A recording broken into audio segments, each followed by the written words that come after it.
Good morning, ladies and gentlemen. Now that Mr. Rogers is weeded through DeKalb County to get here, we can start.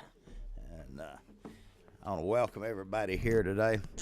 First, I want to thank the Lottery Commission for their time yesterday of giving us a full bore outline of their operations and answering questions. A lot of the questions was answered prior to. That being said, I want to go around and get some folks to introduce themselves. I see our own Sparrow has came in to visit this morning. Good to have you. We got a fella, he must be a Baptist. He's hiding over in the very back corner over there. If you want to, just introduce yourself. Tell us who you're with. All right.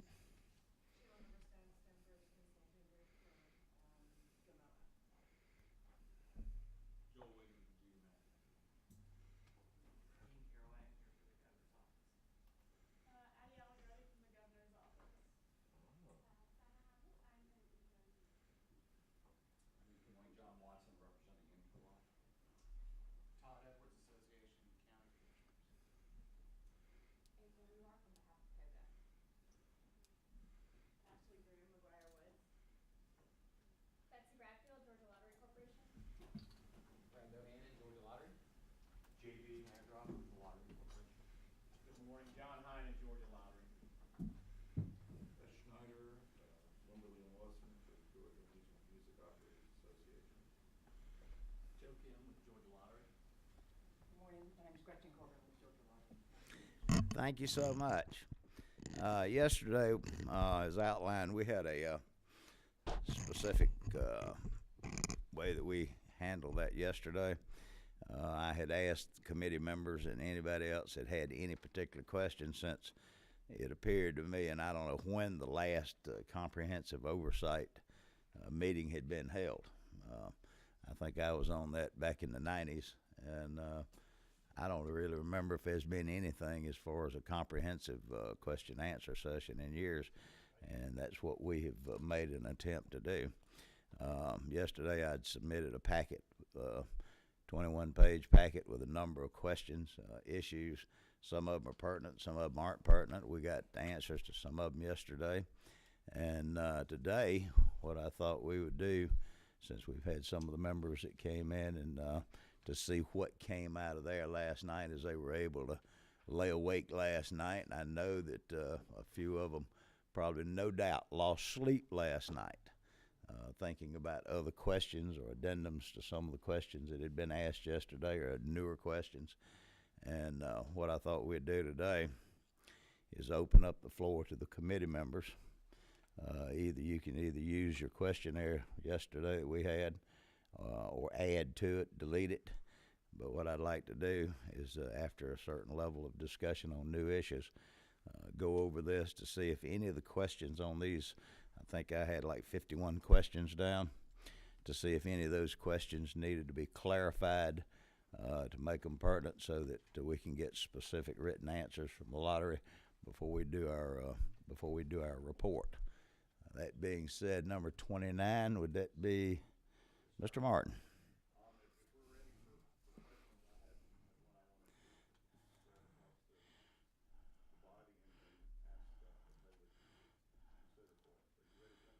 You want to ask that for the committee body or for the lottery?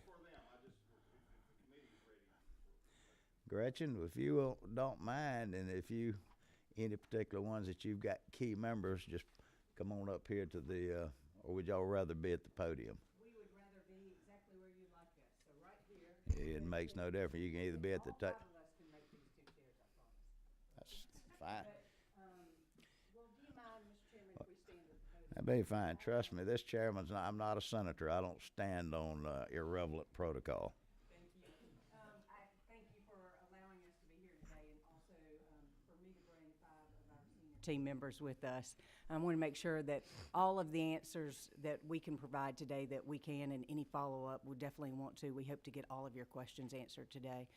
As mentioned, the individuals here, as you know from yesterday, we have our general counsel, we have our VP of Legislative Affairs, our Senior VP of External Affairs, and our Senior VP of COAM. So we're thrilled to be with you today and appreciate your time yesterday as well. Thank you so much. All right, first off, number 19, Mr. Mitchell. Mr. Chairman, thank you so very much, Mr. Chairman. Well, I got you on. How we doing? You're not. Mr. Chairman, thank you so very much. Learned that we had a COAM board yesterday, and then we have the overall lottery board. When will there be vacancies on those boards? I understand the governor, the lieutenant governor, and the speaker makes those appointments with the caucus that is evaluating, recommending some board appointments, and would love to know when are some of the vacancies coming up there? Yes, sir. On the Georgia Lottery Board, we will have 2 vacancies that will come up in December of this year. And of course, all of those are governor appointees, and looking forward to those 2 individuals. John, if you don't mind, the COAM is an advisory board. And John, do you have those terms with you by chance? I can find those, just if you give me Okay. just a second. Oh, governor appointees. But as we mentioned yesterday, that's all governor appointees is for the Georgia Lottery Corporation. For the COAM Advisory Board, those are gubernatorial, speaker, and also lieutenant governor appointees. Okay. Mr. Chairman, I have another question. Can't figure out why you can't get your number to work over it. Testing. Testing. Push a button over there. Let's see if it's, all right. Testing. Test. Okay, great. Representative Mitchell, may we follow up with those specific dates Okay. and the numbers for the COAM Advisory Board? Certainly appreciate it. Not only that, Mr. Chairman, if I may, we have several bills that we are considering this session and previous sessions, and I suspect it will be an ongoing discussion about the introduction of destination resorts, horse racing, and other related activities. And I'd love to get your take on whether you believe that these kinds of gaming, if you will affect lottery revenue. Thank you for the question. I'll be honest, I don't know, because it would have to come to pass in Georgia for us to see that. We look to you for policy, and we will follow the direction of the governor and the legislature. We do know that it is our responsibility to look at other states and see what they are doing and how things are happening in those other states. So we do not have a study specifically to Georgia. We have been looking at other states, but there are so many different variables in regards to possibly if a lottery started first or if a casino started first. There are lots of lotteries. We've submitted those reports in the past, and we'll be happy to submit those reports to the committee as well. That would be helpful. Thank you. All right. That it, Mr. Mitchell? Yeah, for the Mr. Martin, Chairman Martin. Yes, sir. Thanks for coming. This is a question, we heard yesterday about the numbers and the returns that are made, you know, and they started a bit higher and they're lower now, and we understood because of the type gaming mix. This is more just of a general question to the organization. You mentioned the number of people that work there. A gentleman I used to work with that grew up with Home Depot, and arguably one of the more successful companies, you know, in the nation, said that in any period where you have growth over revenue growth and success over a period of time, every 5 or 6 years, if you look internally, you can find ways to drive out efficiencies. Mm-hmm. So I guess my question of you, or my challenge to you, is this: the lottery gets a lot of money. It spends a lot of money in terms of its payouts, its revenue, and its Absolutely. margin. Has the lottery ever done that? Have done, you know, an efficiency study, drive in a hard look at oneself to determine that? Because again, these guys did it at the Depot, in arguably one of the best run companies in America. And he said every time they did it over a 5 or 6, they were able to drive out 4 to 5% of their operating costs, where they were doing well and revenue was going up and profits were going up, but just invariably you get some inefficiencies over time. You know, has the lottery done that in the past? And if not, would you consider looking at that? Again, I'm not throwing stones at the lottery, but you know, every successful business kind of looks in itself. I'd like to challenge you to do that, because if we could shave a percentage off, that's a lot of money to drop to the bottom line, which you guys are doing a great job of. Thank you, and I appreciate that, but we are in the same boat of wanting to always make sure that we have the largest dollar of returns to the state. So any efficiencies that we can get at the Georgia Lottery Corporation, that is always going to be our interest. Since I have been with the lottery for a year and a half, we have not done a study like that. Have we done a study prior, an efficiency study? Not specific to efficiency. We've done compensation studies and gaming studies, but not specific to that. And also in regards to our IT, we've done a lot of studies to make sure that we're doing our best practices there. So I think that we have done them bit by bit, and that we have made changes based around those. I think every day we go to work determining how we're going to make the best efficiencies. But I hear you, and I like that suggestion, and I'm going to take it to heart. Okay, and that's just a challenge. Again, I don't mean to throw stones, but again, arguably the most well-run companies, you know, find themselves just like you do. Hey, we're doing well. We look back every year. We do this, but when you just stop and do, you know, a Just project keep- yes, sir. excellence or something of that sort, I think it might be worthwhile. I agree. Thank you. Thank you.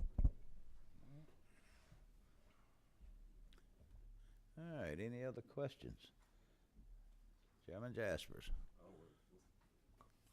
Yeah, thank you, man.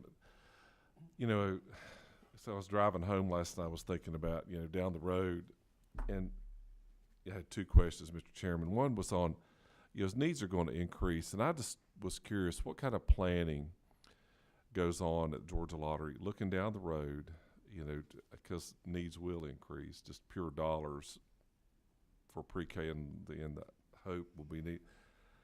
What kind of process do y'all do in planning, looking down the road, and looking maybe even 5 years down the road? And going back to something Representative Mitchell said, looking at the what ifs, and I don't know what y'all's process and how y'all go about that. Well, we really leave the financing, or we really leave those numbers to OPB and Georgia Student Finance and DECAL. We spend our days, our goal is to send the most revenues that we can to the state. And Representative Chairman Jaspers, we don't take that lightly, but we don't hold back either. We're never going to hold back and determine, you know, should we send a product out, should we not? We are going for the largest bang for our buck for the state of Georgia that we can. And then we send that and obviously have our projections, and obviously are in constant communication with all of those three agencies, the governor's office. But we also kind of stay in our lane. Yeah, I guess I wasn't really worried about, I understand that part, that's kind of given. But I'm asking, what do you do as a corporation to look down the road, to plan, to look at, you know, different opportunities? I mean, do you send people out looking at other states? Absolutely. Thank how do y'all go about doing that? Yes, sir, we do. We do a strategic process. We do a strategic planning every year. And we do that not only in-house, but we also do that with our vending partners to understand of the opportunities that they have in each of the vending companies in regards to, do they have new game possibilities? Are there new things coming to the market that Georgia could innovate in? And we also, as you mentioned, work with a lot of states. So Ohio, Kentucky, we spend a lot of time with. And just recently, I think that you'll see when you're innovative like the Georgia Lottery, and I will tell you that our challenge is that we are one of the most innovative lotteries. And so you're usually a step ahead of the game, right? So the question is, how do you figure out, well, then what's the next step? And so we spend a lot of time with our vendors. We spend a lot of time with other states. We spend a lot of time looking at games that we might not have that other states do, and how those could be, and then which one could be most beneficial to the state of Georgia.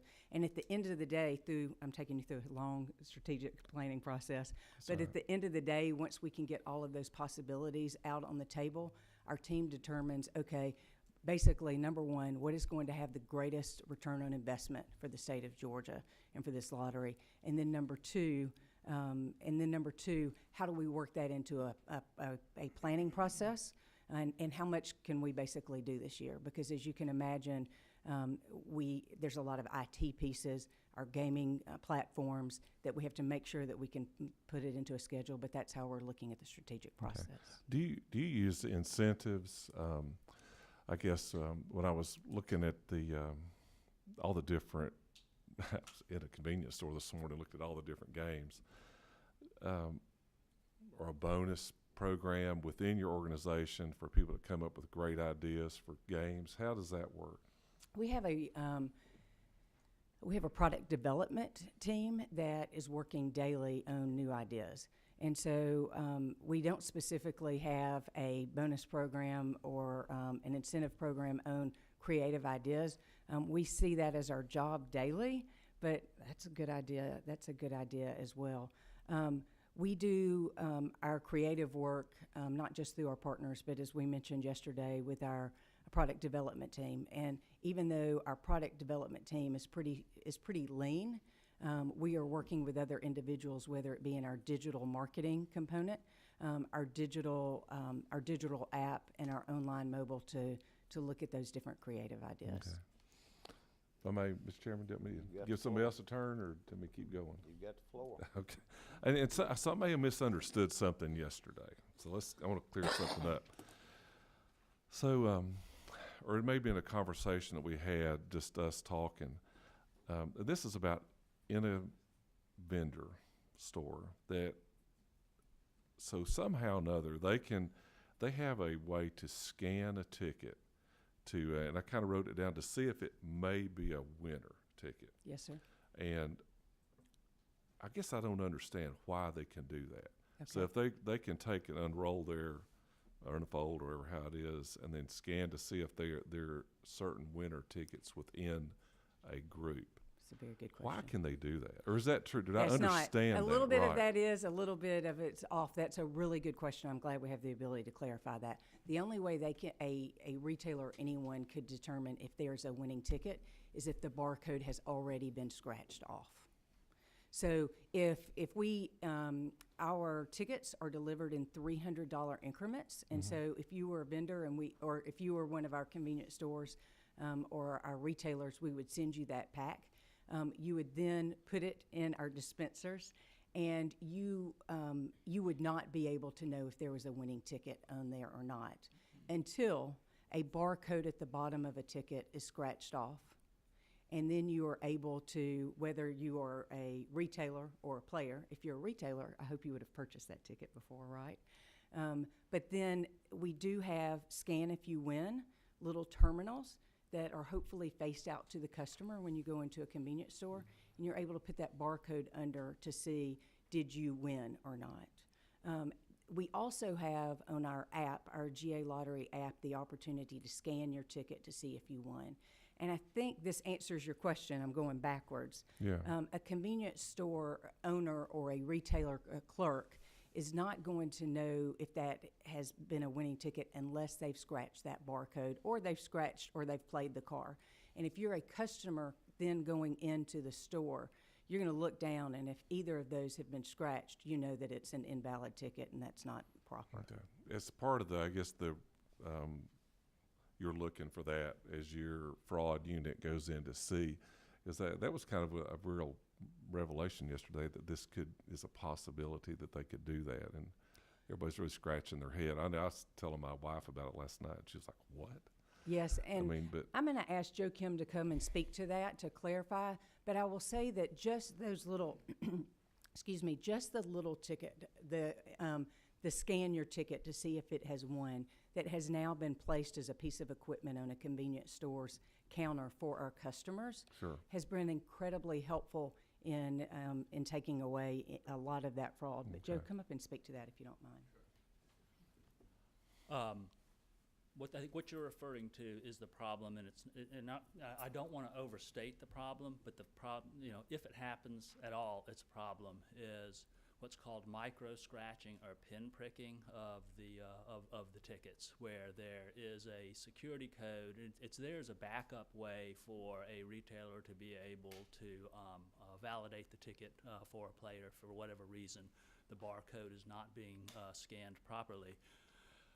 What happens occasionally is a retailer or a clerk may try to find that 3-digit security number by scratching just small bits of the ticket, where the scratching is not obvious. And sometimes and they'll try to guess at what that security number is. We now move the security number around rather than keeping it in the lower part of the ticket.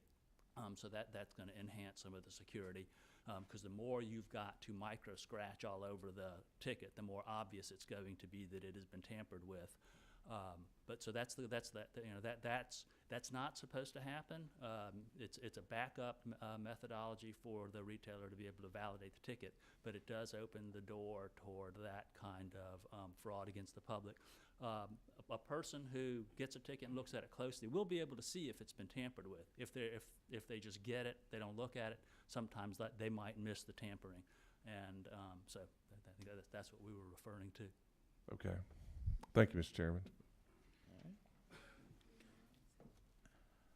Chairman Martin. Back, we'll tag team Chairman Jaspers. If I'll yield to other people if they have questions. I want to ask to go after what Chairman Jaspers asked, is clearly the scholarship needs, the pre-K needs are going to grow. It's not necessarily that you're running a growth business over there, but you're trying to drive that, and you keep having those ideas. So my question is this, and this is ask the legislature anything, if Yes, you will. When you look around at things other states are doing, I realize we're in the top quintile of doing things to improve. But if you were out there and you see another state and they're doing something that's successful, and you go, but we can't do that because the law doesn't allow. Going back to the amending the Constitution, what we can do constitutionally.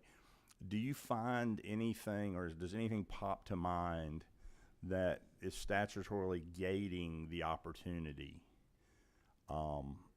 in terms of growing, the revenue and therefore growing the bottom line? Anything quickly come to mind? If not, keep it in mind, because obviously you have to have the House and the Senate and the governor's office agree to that if it's a big ask. But is there anything that just limits you in terms of that? And then the follow-up question, or in conjunction with that, is you mentioned yesterday that you transfer the money quarterly. Yes, sir.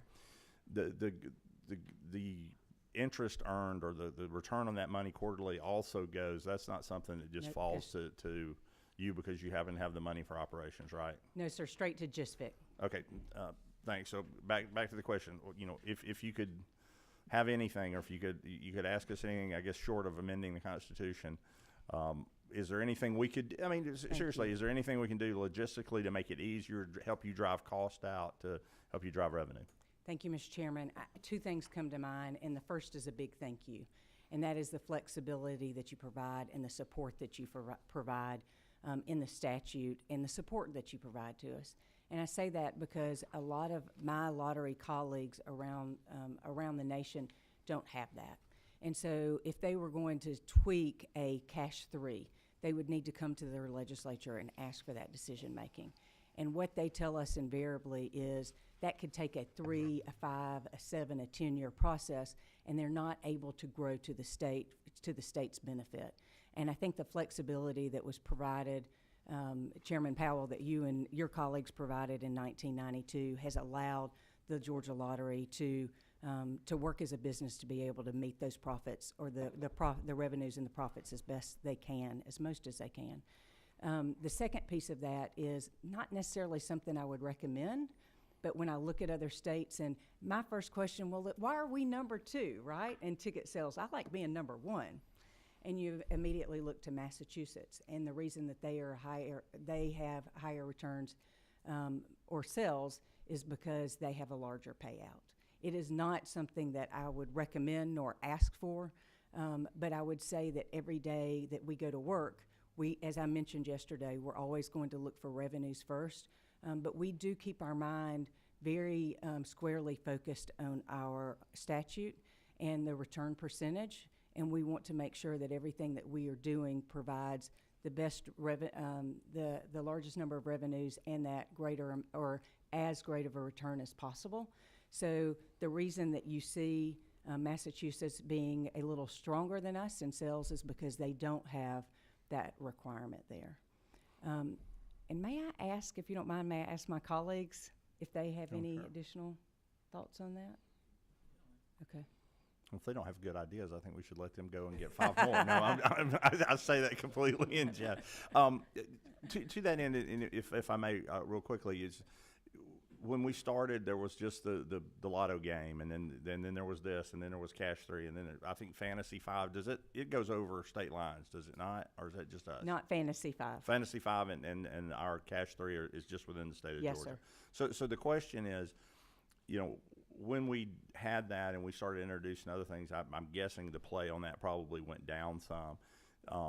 If you did a Cash 3 at noon and one at night, do you think people would play twice a day instead of once, or would that just be the old Diet Coke tab thing that Coke? If you added other games like that, or added other draw times, would it just cannibalize the ones you have? Oh, I think you have a great idea. And so we're going to add 2 more draws, and we're going to have it 3 times a day. Okay. Because we already do. Do you do? And- Yeah, right. Yes, sir. And I think that You maybe, can tell how familiar I am with Cash 3. I think that so. you would be great on the product development team, is There what you I go. think.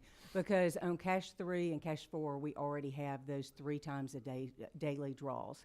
And so what we continuously look at is, okay, so what is the next game that we are going to send out on our draw platform, and how do we send it out in a manner that will not cannibalize those Right. games? So we are looking at that daily. We also look at games that maybe don't perform as well as we thought that they would.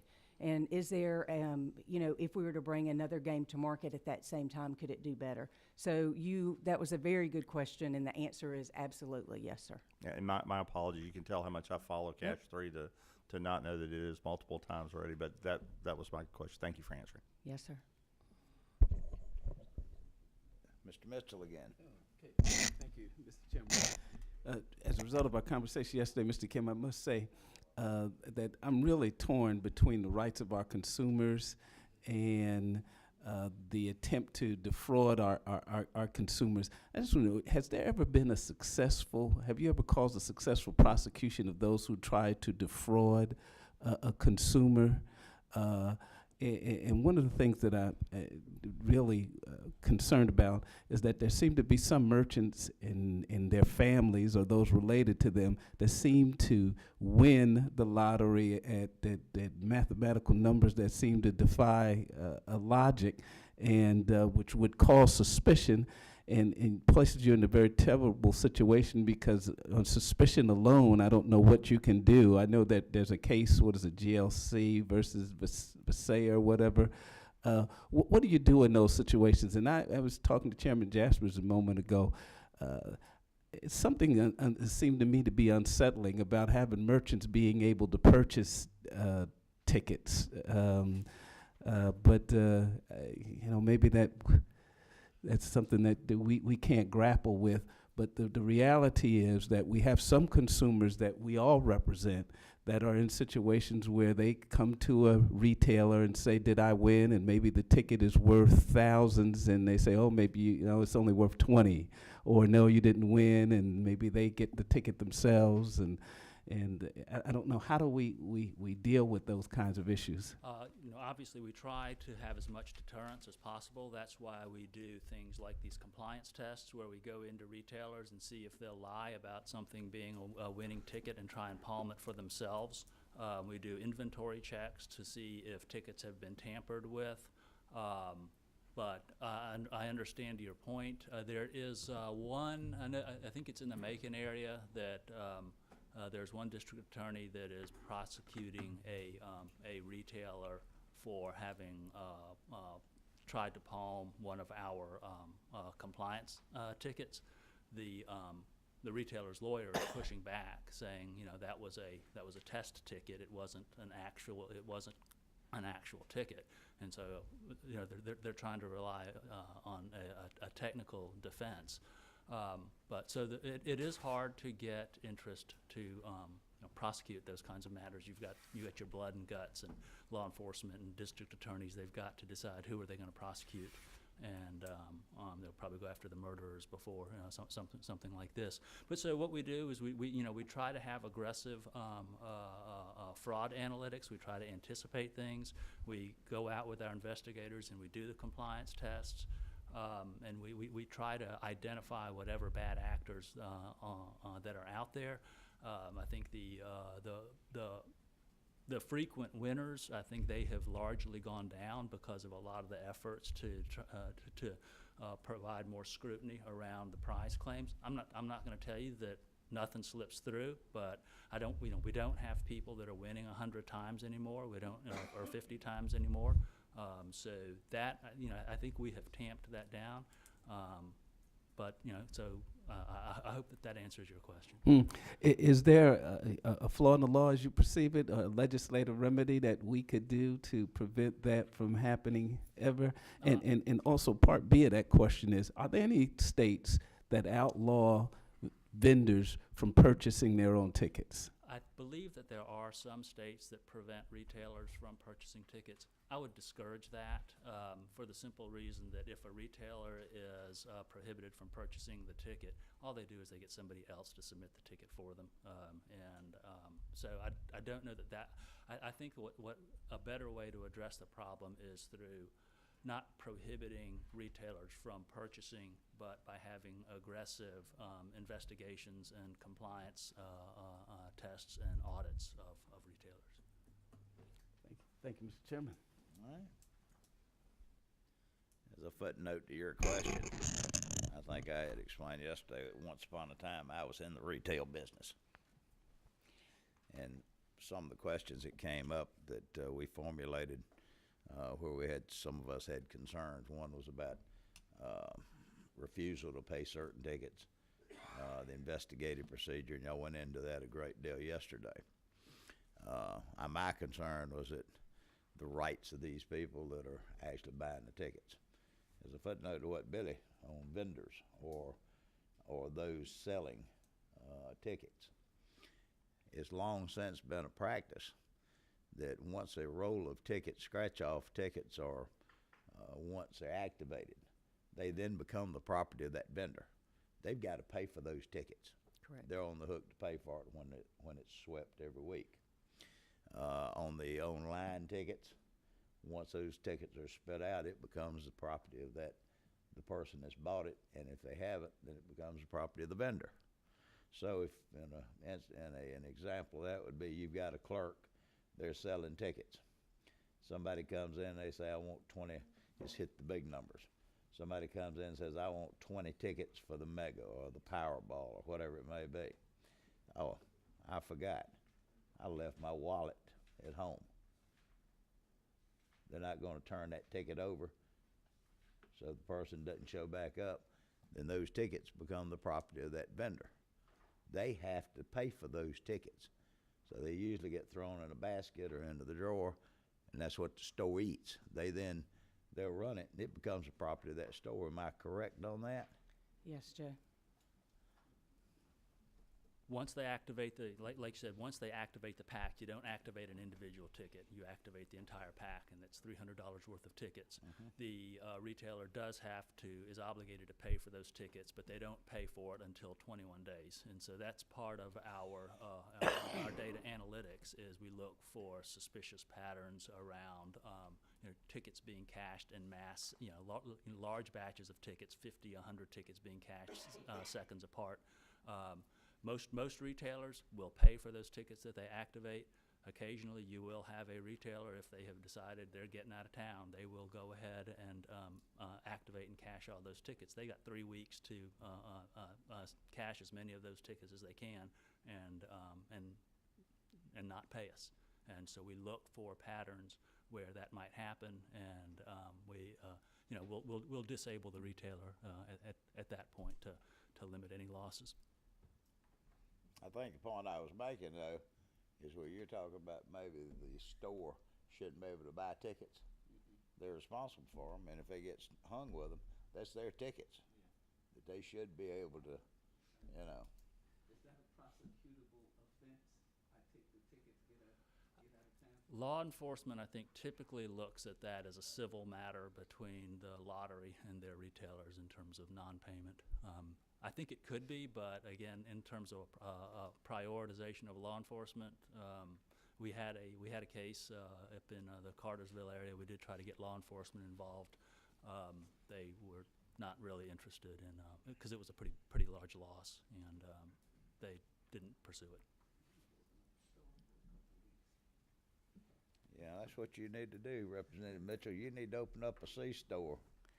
And Representative Mitchell, the good news that we have to share is we take our responsibility very seriously, you can see, but the good news is that the majority of our retailers do not fit this conversation by any means.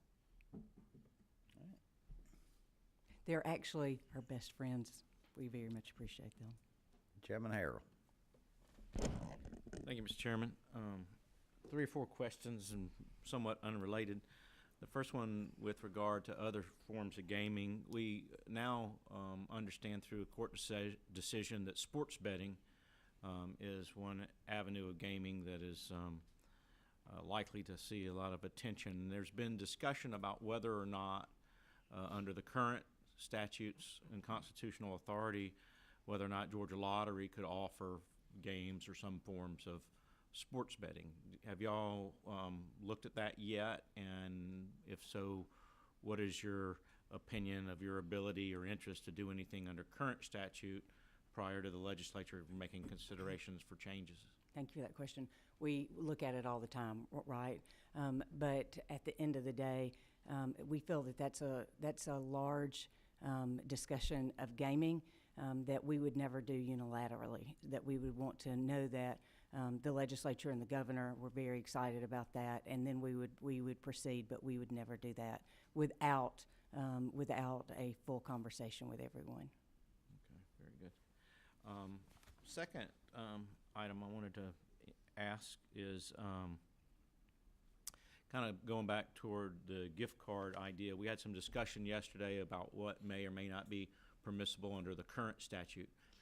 Again, with a modification to the statute that would permit a gift card that could be redeemed at locations other than the place of purchase, and a gift card that, if we continue to prohibit certain transactions, alcohol, tobacco, firearms, could clearly, just like a SNAP card or benefit card, could be clearly programmed to prevent those purchases.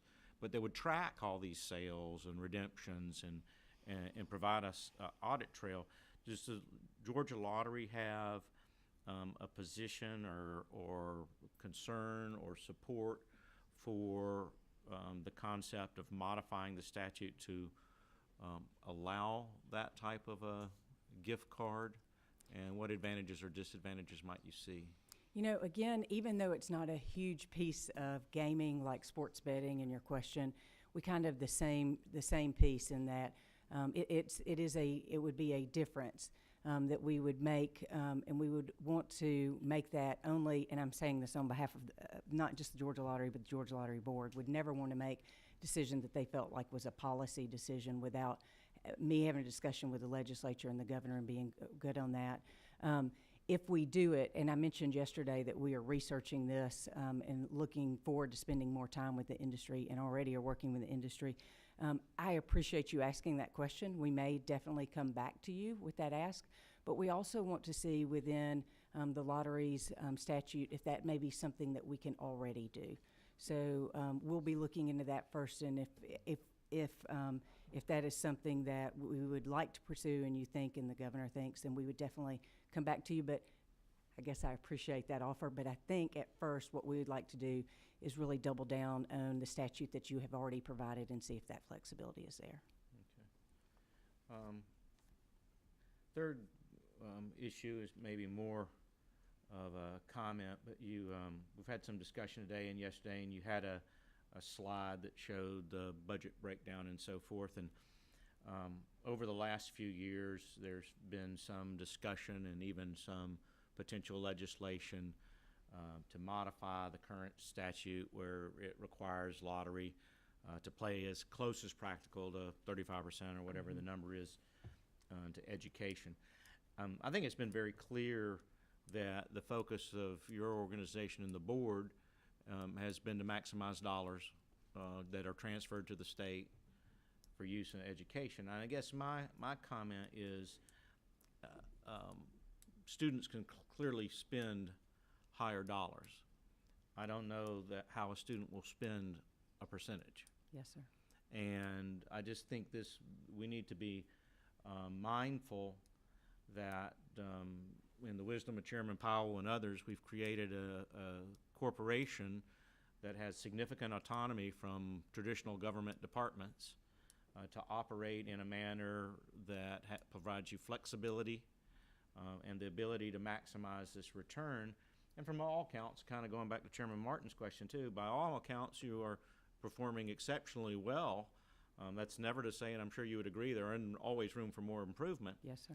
But I just think we need to be careful and mindful on all these areas when we opine various modifications to, I think there was a statute, bill introduced that would have gradually mandated a minimum percentage and a minimum percentage.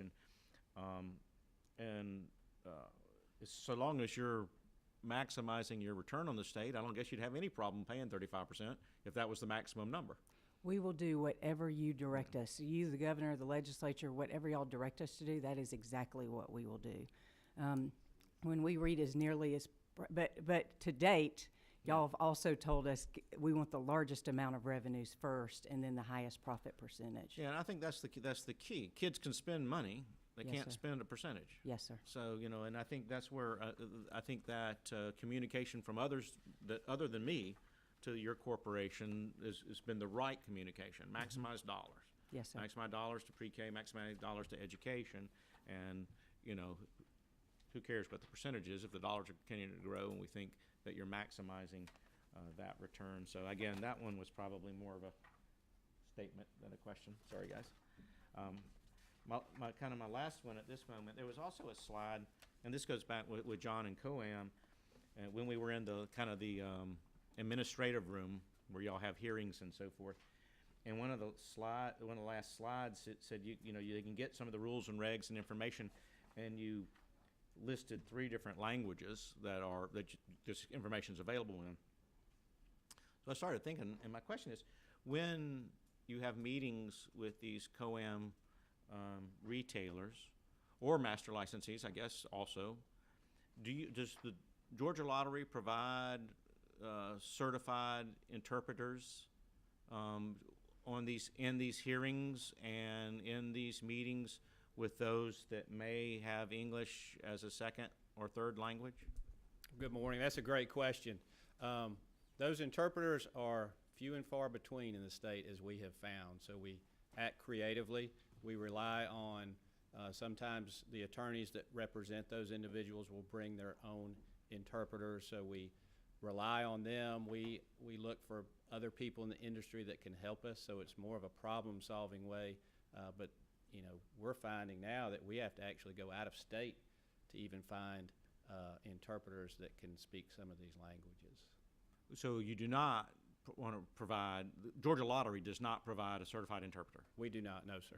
So, my experience has been, and maybe it's changed, it's been a few years ago, but even for a $15 running a red light in a lot of cities and counties, the solicitors are bringing in certified, interpreters and court reporters and so forth. You're talking about a lot more than $15. That's correct. I mean, these are tens of thousands and in some cases millions of dollars in questions or issues that are at question. And it seems if you're relying on an interpreter provided by, the person that's in question or even their attorney, I would just encourage a corporation like Georgia Lottery that's dealing in that kind of money could probably outbid a little city to get their certified interpreter if you need one. But it just seems to me that that's an area that I would hope you would look at further, because some of the concerns that I've heard expressed to me from various people is expressed as, you know, a misunderstanding in some cases, or an inability to communicate as well as they would like. And so I think in this instance, it's the responsibility probably ought fall with us. You know, again, you're protecting the interest of the corporation, you're protecting the interest of the money that's been spent with you, to make sure you have full, you know, understanding, and that the person at that hearing fully understands what's being considered. So I would, you know, again, maybe the answer to the question was no, we're not providing interpreters, but maybe just going forward, that's an area we might try to look into further as well. We have felt very comfortable up to this point, but that's a great suggestion. We'll look into that. Thank you. Thank you, Mr. Chairman. Thank you. Mr. Ridley. Yes, sir. Thank y'all. I just got a couple of questions. One, the $48 million operating expense, and I know y'all turn in an audit to the governor's office, several other people. One of them says the oversight committee chairman, which I guess is that always been Regulated Industries? Has always had oversight there. Out of that $48 million in operating expenses, how does that break down into salaries versus other stuff, and what would that other stuff be? Do you have the? I'm getting there. That's things like salaries, the rent for the building. I think rent is probably trying to think other big ticket items beyond the rent. Do you know the percentage breakdown, like what the I don't off the top of my head. I can, you know, we can certainly get that for you. Okay. Yeah, there's a couple of things I'd like to have. Yesterday I asked about what the annual income or the annual salary was, the average annual salary, and one of y'all said 60 or 65,000, and it may be over 370 employees. But some of us discussed it last night, and we'd like to have a breakdown of that, what the administration salaries are all the way down. That way we can cover what we need to do back home whenever people start asking. There was an article that came out the other day with the top 15 pays. It has stirred up a lot of questions in my community, where we've lost 1,000 jobs. Average income's $32,000 a year, and we ain't had nobody call and ask us how we're doing or how to help us. You got South Georgia with Hurricane Michael, so that's starting to be an issue that we're seeing, no matter what party lines you're on. So I think that'd be a good idea just to cover all our bases with. Another question I had. Yesterday, I know we kind of talked about y'all making the employees doing kind of a deal for non-profit, but I just want to make sure y'all have never dedicated any kind of money or through the lottery to non-profit organizations. Is that correct? I would need to go back to double check over 25 years, but my guess is that we have done some, but in regards, so I'd like to go back and clarify that if you don't mind. And I'd like to know that, and if you have done that, I'd like to know the organizations that you have done that with, and also who okays that? Does the board okay that? What's y'all's procedure for doing that? That's something else I'd like to see. And the last thing I got, well, I think that was the last thing. I think we answered everything else. On the salaries, do y'all get any kind of bonuses or anything like that? We do. Well, the staff does. I do not at this point, but and that is legislatively set. And legislatively set, Brad, always correct me if I'm wrong, legislatively, but legislatively, that was changed in 2011. And in 2011, the statute was crafted so that it states that lottery employees have the ability to receive. You look at the year-over-year increase in lottery returns to the state, and the lottery, I'm sorry, if you don't mind, if you could clarify this. Yes, sir. So in regards to that, what the statute states is that the bonus pool is capped at 1% over the year-over-year increase in returns. For instance, if our returns increase $1 million, the bonus pool for the organization would be $10,000. And that would be spread out through 300? That would be spread out through all the employees, Okay. given board approval and based on merit. Okay, But that, it would be capped at that. okay. All right, thank you. Yes, sir. Representative Ridley, we'll get those salaries scales to you. We'll provide all of those salaries to you, but just an FYI, we provide all of our salaries to DOA, and they are owned the One Georgia, just like a regular state employees are. Well, that's where I kind of run it, because I could pull up everyone's salary, like whenever you work for the technical schools. Yes, sir. But then whenever I started putting in everybody's lottery, it didn't pull up, sort of kind of like it does and pull up for the Georgia Port Authority. Okay, So that's where I couldn't, under open records thank you. deal. But if I can get it somewhere. We'll else, double check that because it should definitely be there. Okay. All right. Mr. Rogers. Thank you, Mr. Chairman. John, you may want to get back up. I want to talk about COAMs again. It's my understanding that the lottery took over COAMs in, what, 2013? Yes, sir. Okay. Statutorily. That's when you passed started 2013. regulating. What type of growth have we seen? Has it increased, decreased as far as retailers since that time? Revenue growth has definitely increased, not just because of our statutory increase, but I think playership, and you saw that yesterday on Right. that slide. Retailers have grown as well, so does that answer your question? Yeah, I just want to make sure that they hadn't, necessarily decreased. Along the same lines, what are you looking at the next 5 years? What do you think from, not necessarily from a revenue growth, but as far as getting more retailers involved? I know you guys are doing some pre-screening of locations. Has that helped, hurt? In COAM, I think our involvement, working together with the industry, has brought a lot of transparency. You see that in the stores themselves. The machines aren't in back rooms as much anymore, so I think that has led to playership. I think that will continue as you've seen just the professionalism of machines and the industry grow as well, that you saw yesterday in our lab. So I think that great potential for growth as well. Number of retailers, we have roughly 4,700 out there right now, which is a good number.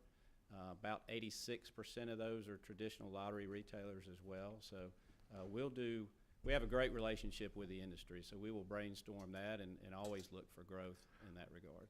Well, one of the things I think that's great. I'm glad to see the numbers, climbing or whatever. But I believe in a real proactive approach on things. And I'm sitting here, I was looking at the overall budget, and less than 1%, I think 0.8% of the total budget's been dedicated to marketing and advertising, Yes, which, I think you guys do a great job with your advertising or whatever. I'm just, Commissioner, I'll just say this: in your former job, we had discussions about the technical college system of Georgia not getting the amount of money that the university system got to market their thing. I'd hate to see COAM kind of fall into that thing too. What kind of that less than 1%, are COAMs being treated fairly? Do they get more money, or do they need more money? And if so, what would it do to probably increase participation there? Oh, that's a great question. We feel statutorily our major hat that we wear is regulatory. With that being said, you heard from marketing geniuses yesterday, is what I call them when I came over from state government. So we know marketing at the Georgia Lottery, and I think we have a lot to add to that.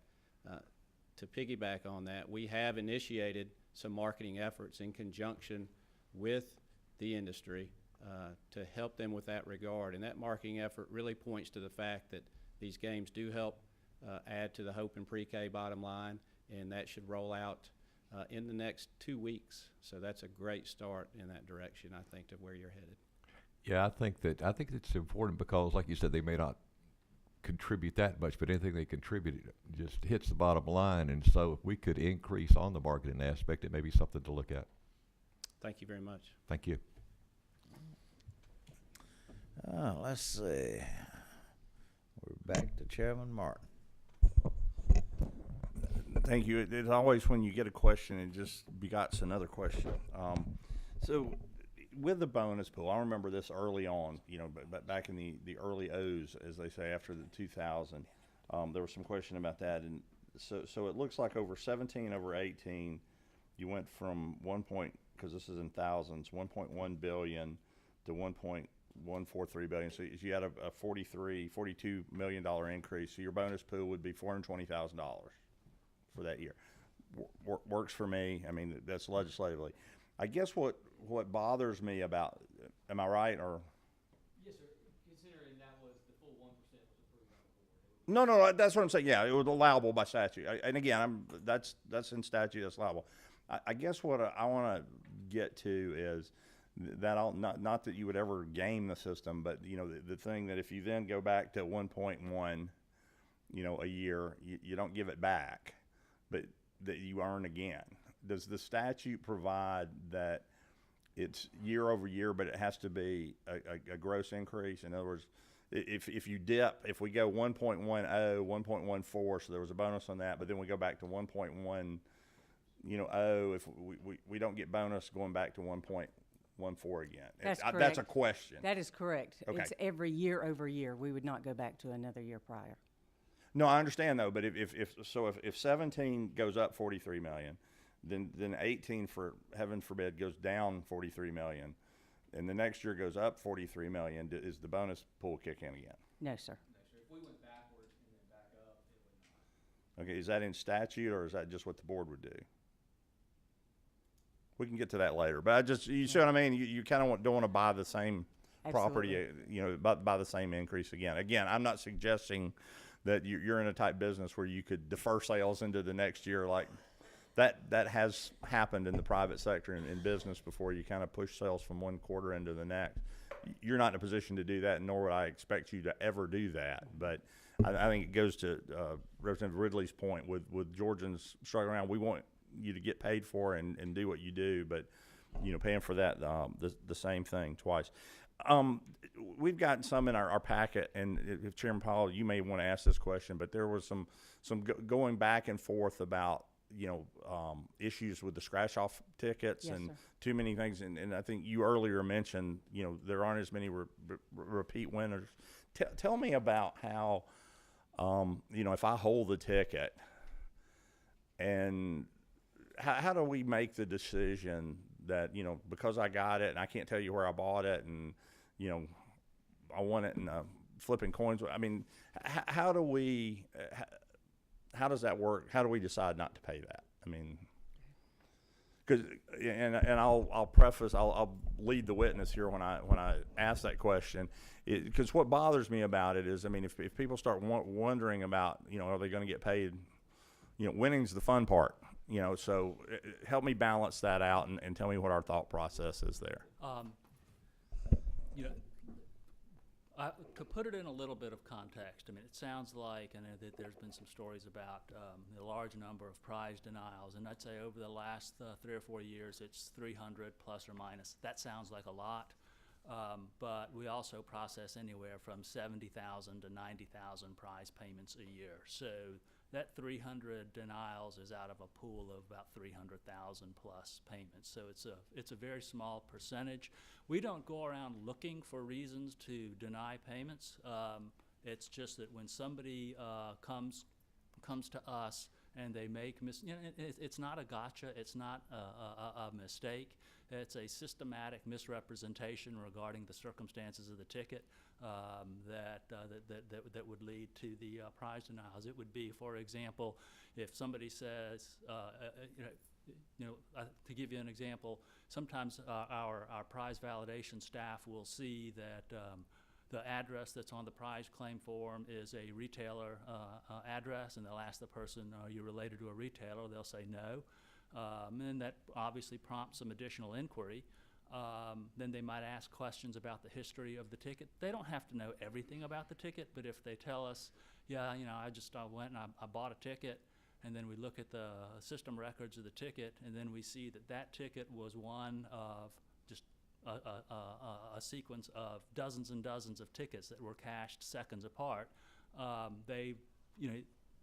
Either they got that ticket from somebody else who was scanning through packs of tickets, or they were scanning through packs of tickets. So when there's that, when we have that kind of misrepresentation and deceit, we don't feel like we can turn a blind eye to that.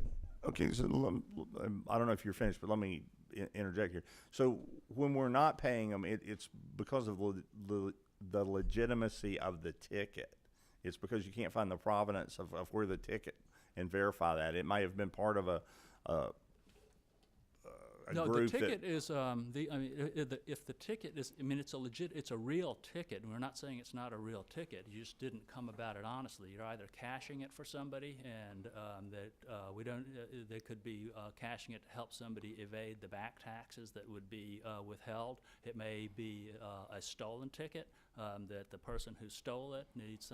It's been passed through several hands, and so that's why we look to when certain risk flags or fraud indicators come up, whether it's that the ticket has been torn. One of the reasons that's a fraud indicator is that retailers are required to tear tickets when somebody submits a winning ticket. And what has happened is a player will give a winning ticket. The retailer says not a winner, tear it. Player leaves, tape it back together, and submit it for redemption. If there have been erasures or mark-throughs on the back of the ticket, clearly somebody else was going to claim the ticket to begin with, and then they've given it to somebody else. Those are the kinds of things that are indicators that we need to look further into these prize claims. Okay, I don't want to belay the committee's time, Mr. Chairman, but I still am hard pressed to, if you have a ticket that wasn't lost or stolen reported from a vendor, and I bring it in and it's got 3 sevens on it, whatever it takes to win. I'm trying to get my hands around, and it's a big one, or whatever a big one is. I don't know if it's $10,000 or whatever. At what point? That's a valid ticket. It was paid for.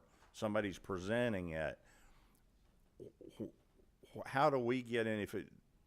How do we get to decide how you did or didn't come by it? When you give the money to them, if it's an amount that is considered a jackpot, I don't know at what point we have to 1099 somebody when we pay them a jackpot. But if we pay them that money, then they have to remit tax, or we're going to withhold tax. I'm just hard pressed I'm still trying to figure out. I get it. If it's torn, if it wasn't a winner and they presented it as a winner, it's still not a winner. But if it's a scratch-off ticket and it's paid, it can't get paid again, right? That when it gets paid, that comes in the system, so we know that. So that's not a valid provenance ticket. I'm talking about a ticket that was not reported lost or stolen, that was purchased from somebody, that is presented as a winning ticket. I'm just hard-pressed how the government or the lottery corporation says, nope, we're not going to pay you for that one. The Lottery Act, it doesn't allow for the payment of tickets that are fraudulently passed. And so for those kind of tickets where we have reason to believe that the ticket was obtained via fraud, we would help me out then. What is fraudulently passed? It would be a retailer taking tickets from their own inventory. It would be somebody who otherwise has But we would know that, would we not? We'd know that if not necessarily. Again, that's why when these tickets that are passed from person to person, that's why we do the investigation and the inquiry into that. Okay, I don't know that I'm going to get. We can take this offline. I don't want to do it, but I'm hard pressed to. If you have a group of tickets, when they're activated, you know what those tickets are to the retailer. If we got paid for them, they weren't lost or stolen. Correct? Unless the retailer reported his shop was broken into and somebody carried off those tickets, in which case we ought to know what those tickets are, and we know they're stolen. Correct. So if that's not the case, and I bring a ticket in, and I got it from my long lost cousin, and I don't know where he or she got it, and they gave it to me, and it's $10,000, and you go, Representative, where did you get it? Or Chuck, where did you get that? And I got it from Steve. I don't know where he bought it. You're going to tell me that you're not going to pay me for it? No, I mean, if the story checks out, then Well, I we'll mean, pay. but why does it matter if the story checks out? The ticket's valid, the ticket was paid for. You know, I think it matters because the kind of things that we're trying to protect against is we don't want people who otherwise owe back taxes to the state, because the Lottery Act requires that if I owe back taxes to the state, if I have a $10,000 winner, my back taxes are going to come out. In addition to having to pay the taxes on the winnings, my back taxes have to come out of that winning ticket. We shouldn't have a system that allows me to give the ticket to John or JB. Yeah, or but Brett. you can't. I mean, let's be. I mean, I'm going to drive this in. Let's just be honest here. There's no way you can. You know, if Steve owed back taxes to the state, he bought the ticket and it was a winner, and he handed it to me and said, "Go cash it." You're not going to be able to. I mean, we don't trace who buys these tickets, right? That's correct. Okay, so if I walk in with a ticket, and I know, if Mr. Chairman, if I'm getting down too far in the weeds here, I'll leave it go and speak with them afterwards. But what I'm getting at, so basically, you're telling me if I come in with a ticket, and one of my close relatives happens to owe back taxes, you could take the position that I got it from them and not pay me if you want it. If you said, yeah, I'm submitting it for a relative that. No, I mean, I'm not going to. The point is, you're going about what if I'm saying, of course I'm not going to say that. By the way, this is all hypothetical, Mr. Chairman, because I know we're taping this, and to my knowledge, I don't have any relatives that owe the state back taxes. And for the record, I don't hold any money as owed the state. But I won't go down it. But it seems a bit arbitrary that we decide to drill down and ask the questions. I get what you're saying. It just, I don't understand how we picked 300 out of 70,000. So I won't belabor the point anymore. I'll get it offline. We'll talk about it further. Thank you. Yeah, I know. I'm in trouble now. Chairman Martin, I don't think you're getting down too deep in the woods, and I hear what you're saying because that question has been asked by a lot of folks. Mr. Ridley, did you want to add to that? I guess I'm surrounded by people that are a lot smarter than me at home and here. So I'm just I never really understood any of this till yesterday. But from just a citizen standpoint and an old country boy standpoint, it sounds like to me, and I don't mean this to be smart. I mean this in all honesty. It sounds like to me that y'all are the judge, trial, and jury without having to go before a judge or jury to define what's a winning ticket and what's not, how I got it, and if I owe taxes. And when the bottom line ought to be, if I've got a ticket and it's a winning ticket, it's my ticket. And if there's some sort of speculation there, then we need to take that before a court and a jury to decide that. Is that what happens, or do y'all just... Yes, they certainly can go to court, and we've actually got some litigation going on some of these ticket denials. But far as, do y'all have an attorney that works for the Georgia Lottery that Attorney General's advises y'all, or the Attorney General advises y'all when to pay out and when not to pay out? No, they represent us in court, but that's, I work with our prize validation and the fraud team when those kind of suspicious tickets come to us. So, okay. So I win a $25,000 ticket that y'all start questioning me about, and y'all don't want to pay me. How can I financially afford to go to court and fight against the state of Georgia and the Attorney General's office because y'all question something whenever it's $25,000 going to cost me more than that to fight it off in court to even get to a decision? So how does that seem? Yeah, I mean, certainly a prevailing party at times can get their attorney's fees as well if they feel like that the case there was no basis to deny the ticket. Okay. Thank you. If I can just close that conversation by saying thank you, we hear you. And as the Georgia Lottery, we want to pay anybody and everybody we can. It's kind of like the prize. What's that? I'll take it. But just know that our intent is to always pay, because that's our product, that's our integrity, and that's why people come to play. So we take that seriously, and we appreciate your comments. Thank you, Mr. Let Chairman. me just close on that issue before we move on to the next questions. I think that what we're hearing here is a pattern that, you know, and I can say that I especially, and I think the members, we appreciate the job that y'all do. But it seems to be a bit high-handed, as I'm gathering, that if somebody buys a ticket, unless there has been an alteration or something in that ticket, I understand what y'all's motivation is, but it seems to be that maybe in some cases it goes past the regulatory authority and into the, quote, enforcement or the law enforcement mentality. Quite honestly, I heard the question, why would it be any of y'all's business if I bought a lottery ticket from some of my relatives that owned a store? Quite frankly, it's none of your business, unless you have reason to think. Correct. And then you get to that motivation part. I heard the comment yesterday from Mr. Heinen, and I certainly appreciate the job that he's doing, because having been in that business once upon a time, I know the temptations. We have never legalized gambling as a paying out of cash. But I noticed yesterday, one of the comments he made was, if anybody puts in 9 as the limit that's authorized for a machine, we're going to look at him. Troubling to me. Why would you hand pick somebody because they actually put 9, and then you're talking about if they put in 8 machines into a store? Because once upon a time, that was, you know, how it was done. More machines brings in more business. And as long as they're doing it proper, so it's that law enforcement mentality as opposed to the regulatory mentality. I think that's what some of our folks are seeing here. Some of the lawsuits that we saw that y'all been embroiled in.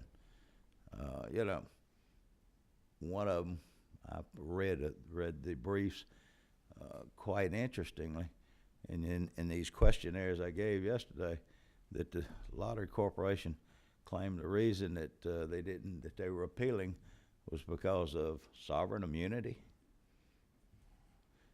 I mean, or that somebody that y'all hadn't in fact signed the back of a ticket. You know, it's sort of, I think the questionnaires that we're hearing here is that while y'all do a great job, continue to do the great job, but at some point people's rights come first. And if somebody's crazy enough to keep buying lottery tickets, which we obviously are, I'm one of them people. I don't buy them until, you know, this tells you what a brain trust I am. I don't buy a ticket until it gets up there to, you know, way up there to the high figures, because I'm sort of like what God told the priest who wanted to win. You ain't gonna win if you don't buy a ticket. So, you know, but people are gonna keep buying these tickets. But I think the problem we have here is we don't need for a reputation to get built that, quote, now, if you got something specific on somebody, you need to go for it. I understand y'all have a couple of cases that y'all are appealing them to the appellate courts that a lower court has ruled in favor of. I mean, and I'm not going to get into pending litigation by any means, but these are the types of things that I believe we're talking about. And then Mr. Martin so aptly put it, the band, what is it the business that be asking? And then y'all say that you ask people, where'd you buy the ticket at? You know, I don't know if I was a consumer and I'd bought a ticket, I don't know if I'd tell you where I bought it, because I don't think I'd know if it'd be your business or not. And that may not be the right attitude, but if I'm crazy enough to spend my money on a ticket, if I win, I want to be paid. Let me move on to other questions. Mr. Ridley, you're finished. Ms. Bennett. Good morning again. Thank you, Mr. Chairman. And I did have another question, but as my colleague, Representative Martin said, one question leads to another. First of all, the statistics, I'd like to get a report or find out if a report exists of the statistics as to geographically where the majority of these cases are stemming from across the state. And secondly, the convenience stores provide for me every year a report as to all of the convenience stores in my district. Is it possible, or does a report exist to let us know not only where the convenience stores are in our districts, but which stores have the COAMs and the machines, is that available to us that we can get without having to ask for it? Is that something that can come to us legislators just as a customer service? Absolutely, yes, ma'am. And then thirdly, I started out, Mr. Chairman, wondering about the demographics of salaries and HR when we were on that conversation. And we talk about the average pay of $60,000 a year. Is there a report, or can I have made available to me an opportunity to look at the different salaries across the spectrum based on the particular jobs, and find out particularly the demographics surrounding that in terms of gender and race and et cetera? I'd like to have that information. Yes, ma'am. All right, thank you. Thank you, Ms. Bennett. Mr. Mitchell, we're back to you finally. Okay, Mr. Chairman, thank you, Mr. Chairman. Just briefly, Mr. Kim, I believe you got a very difficult job, because that's, as I said earlier, I'm torn between that, in that I do believe that if one day we wake up and the headlines above the fold or in the media suggest that somehow the lottery is rigged, or some folks are able to win large prizes over and over, I think that would be the next day that the lottery would come to an end as we know it. So I think to err on the side of caution would be great. You know, there are stories of families winning at such large numbers that it's mathematically impossible. I think yesterday you told me of a story where someone was trying to redeem a $1 million prize, and when they were questioned, you never saw them again. And so I think it's improper. It's proper to question folks when you have those kinds of irregularities, and not accusing anyone of a crime unless you suspect there is one. But my real question, going back to COAMs, since the responsibility for administration and enforcement of COAMs, Mr. Heinen, you've been given to the lottery in 2013, from all indications, that looked like it looks like it's been a great relationship. Is COAM something that the lottery supports? Oh, absolutely. Anytime you can do two things that the legislature has asked us to do. One is to regulate in a responsible way, and also when you're adding to the bottom line of Hope in Pre-K, it has been a great success. You know, Gretchen tells us and reminds us every day sometimes, guess how many kids we sent to college today? So it has been a big success in that regard. Great. And I also have the answer to your other question. We can send that over, or I can tell you about the board question if you'd like that answered now or later. Great. Yesterday I asked about getting the demographic information, the sales information down to zip code. And I thought if someone's looking into that, that would be just ideal, if I could see where tickets are being sold by zip code in this state. Thank you, Mr. Chairman. That it, Mr. Mitchell? Ms. Bennett again. Follow up. Thank you, Mr. Chairman. Follow up, not just zip code, Representative Mitchell. I'd like to see it based on districts, because I may not know everybody's zip code. However, I just wanted to follow up, Mr. Chairman, on the questions that the legislature has asked about follow-up versus regulatory versus enforcement. Is there a time where we could get a report back on some of the concerns that you and other colleagues have mentioned regarding their enforcement? Will they report back to us any changes that they may implement as a result of your concerns? Thank you. All right. Chairman Jaspers. Thank you, Mr. Chairman. Just had a couple. One was a curiosity and one was a question. So for my son, last night we were talking, why do we, and I think it was brought up yesterday, but I don't think I caught it, is use of debit cards. Why is it prohibited? Use of debit cards we're actually looking into because it's not credit. Traditionally, it has been an in-cash business. And is that statutorily? JB, you want to speak to that? Sure. So with regards to debit, the only thing that the statute prohibits is credit cards. The board of directors, our board of directors years ago equated debit cards as same as cash, and so we do, and retailers are allowed to accept debit cards. We're not required. We don't require them to, but they can.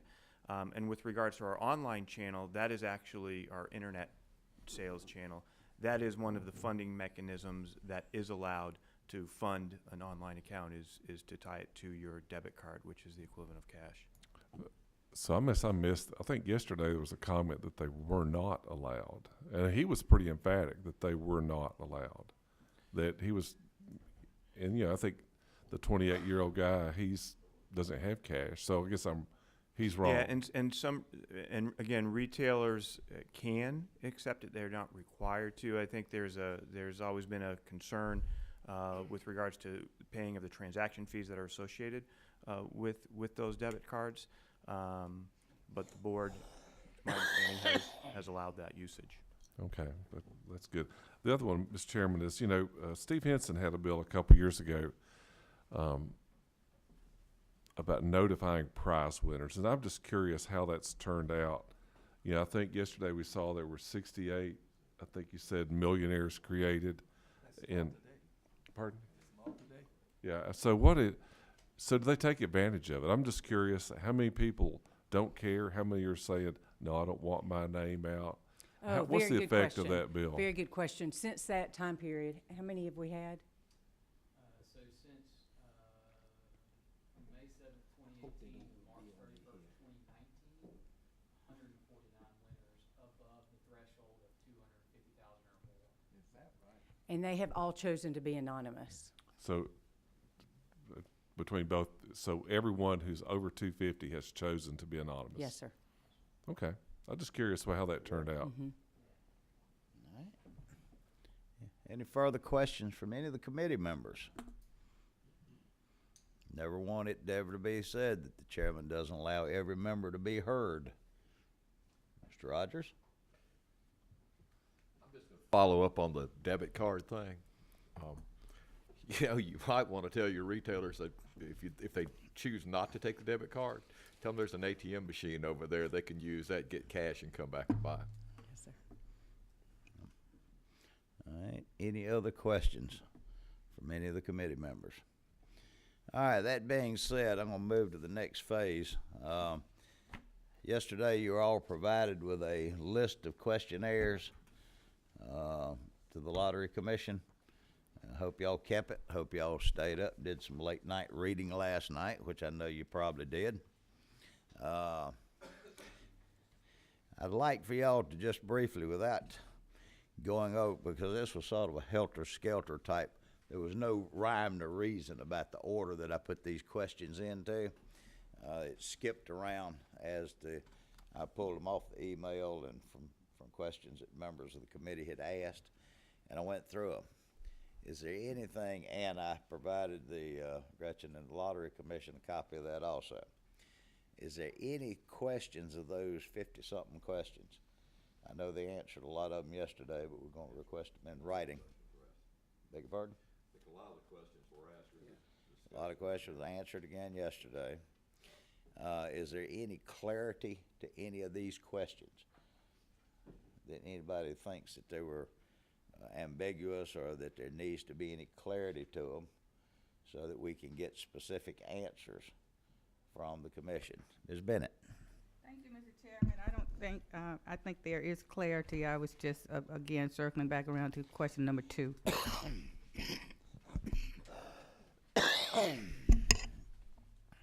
If not, take a quick look. If there's any clarity or you want to change how the questions might read, if you have any questions you want to add to, I think there were some here asked this morning. Did you get them? Did you write these down, Matt?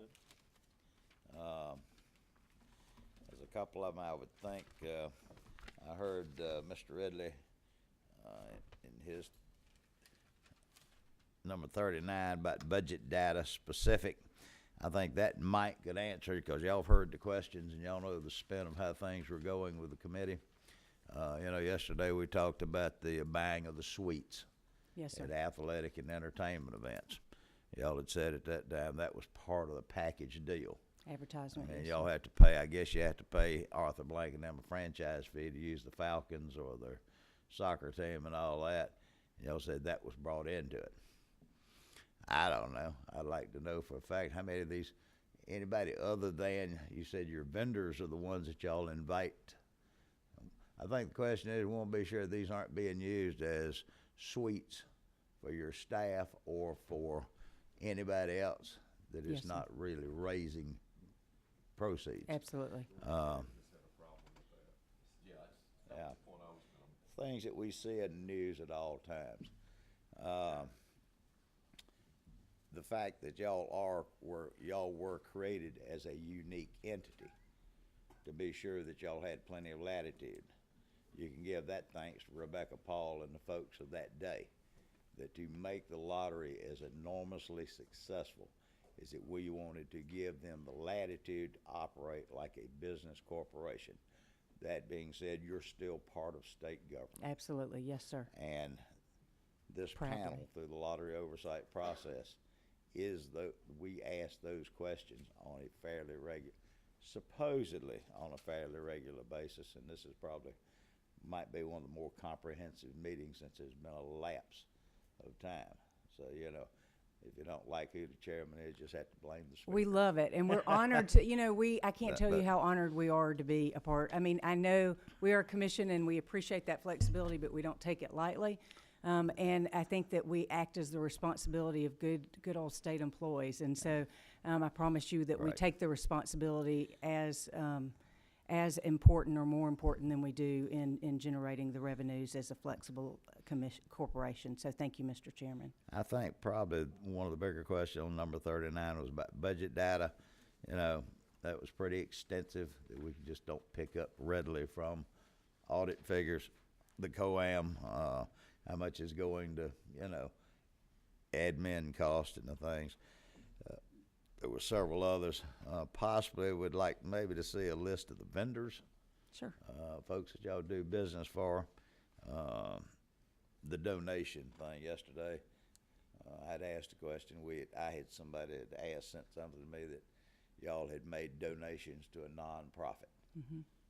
As good as that might be to a cancer society or breast cancer or whatever, we need that to know if that's so or not, or any other nonprofits. Yes, sir. Donations to nonprofits isn't creating a better line for the lottery. It's a wonderful thing to do. I think it came out yesterday that y'all might be doing this through your employees. Well, they need to be writing that check directly so they get credit for their income tax to develop for that. What other questions was raised this morning? Mr. Ridley, you had several questions. You wanted specific, most of those on the budget. You want to know salaries and those type of things, those on that. Salaries, what part of the expenses, operating expenses, is salary, what's the other breakdown? Yes, sir. What's the other parts of it? What is that? What y'all, two different people consider two different things for operating expenses. Some people put advertising in there, I don't think they'll, No, sir, we do not. but yeah, just some things on that line, mainly just the breakdown of the salaries. We'll detail that. All right. That being said, is there any clarity, Gretchen, that we need to make on any of these questions, or just? I don't think so. We will make sure that we go back and we provide any follow-up information. And if there's any clarity there, Mr. Chairman, we'll make sure that we Great. provide it. And again, thank you very much for your I wanna oversight and your thank you and your support. staff for your presentation yesterday, and for the great job that y'all do. Thank you. I certainly do. Now, for the committee members, what we'll do, and let me give y'all maybe my thoughts about a little instructions for the future. Once we have, and I'm sure that Ms. Corbin and the commission, they'll probably be able to 30 days maybe to go through all of this. I mean, it's not like we're going to fall all over ourselves like in the next few weeks. It is starting summer. People got kids, grandkids, and things like that. And I'm not going to try to bore this committee too much. Quite honestly, I love what I do, but I'm not real keen about driving up here every day for these committee meetings. As we all do, most of us work out of our districts. We work over the internet. We do what we need to do. For your information, at this point, what my mode of operation is for the committee is that once we hear back from the Lottery Commission with their answers to all of the questions and such, if y'all have any more questions like in the next couple of weeks, forward them to me and I'll forward them to Commissioner Corbin. That being said, at some point, possibly maybe July, I may send out the question, the answer. As soon as we get them back, I'll send them back to the committee members. And I want y'all to be thinking about the report, about any recommendations that you may be able to make, about your personal recommendations. I'll call the committee at that time. We'll look over them, and then we'll finalize a report as to what we should to the House. Now, we're only half of this. Remember, the Senate also, one of their committees is the Senate overview. I'll forward that to them, and I don't even know if they're meeting or doing what they're doing on this. That being said, that's my motive as far as how we're going to operate and go forward on this lottery oversight. Secondly, for the members of the committee, through the summer, several of us are working on issues of gaining some knowledge. Question had been asked several times about gaming, constitutional amendments. Y'all may remember that I had told the committee at its first meeting in January when we organized, and I've said it since, this committee does not legalize gambling. The only people legalize gambling are the people in the state of Georgia. And that's done virtue of a constitutional amendment. If the people of Georgia want that, then that's certainly their right to have a vote on it. We have numerous bills in the legislative process. We have horse racing, we have casino betting, we have destination casinos, we have sports betting that was brought up. That the lottery could probably enact sports betting right now, according to the Constitution provision to that. But as you heard their take on it, they're not going to make that bold a move until they get the nod from the branches of government. So that being said, in the fall of the year, we will start holding hearings, and it'll probably be around the state, and it'll probably be for the Lottery Oversight Gaming Subcommittee. For those other members that are not a member of that subcommittee, if you want a hearing in your respective area, we're not taking a side. It's not for us to tell the people of Georgia what we want to do. It's for them to tell us what they want. I think it'd be a dandy opportunity if the people of Georgia wanted to do anything such as that, horse racing or whatever. They need to know what the effects are. They need to know that in the case of horse racing, how much it would enhance the agricultural, which most people don't think about, the agricultural part of the Georgia economy. Any and all these things, we're going to be here to answer questions. We're not going to be there to tell them what they want, but to answer their questions. So any of the committee members that have locations, whether they're on the subcommittee or on the full committee, you get first priority. If you want a meeting in your area, you need to be letting us know toward the late summer so that we can move forward. That being said, is there anyone, this isn't a committee meeting per se to look over any legislation, that we were doing our statutory responsibility as oversight committee. Is anyone in here want to say anything before we leave? Thank you so much. This meeting is now adjourned.